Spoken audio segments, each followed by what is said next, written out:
So one of the bonuses that you get when you take this course is you get access to all of the course resources, and there are a ton of course resources, and I'm going to introduce you to them.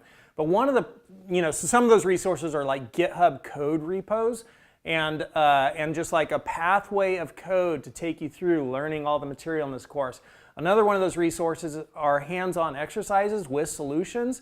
So you get all of the solutions and you get to see how, you get to practice and try it yourself, and then you get to see how it was done, like having a teacher by your side showing you, well, this is how you solve that problem.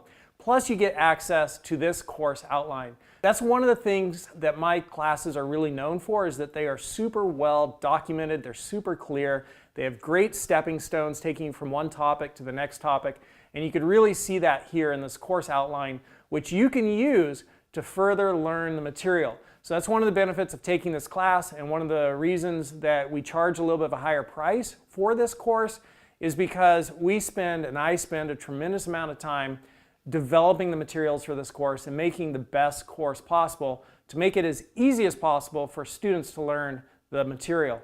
And so these resources are super valuable, and when you enroll in this class, you gain access to all of them. Code samples, outline, solutions to exercises, the hands-on exercise, the whole deal. So that's another one of the great benefits of taking this class. I would really love to have you in class. I know you're in the best place in the entire world for learning the Go programming language. So just click that buy button, come on in and join us. And if you have any other questions about the class, take a look at the other videos on this page, like the satisfaction guarantee or the other student reviews. You could take a look at those videos. Otherwise, click that buy button, join us in class, and I look forward to seeing you in class and helping you learn the Go programming language.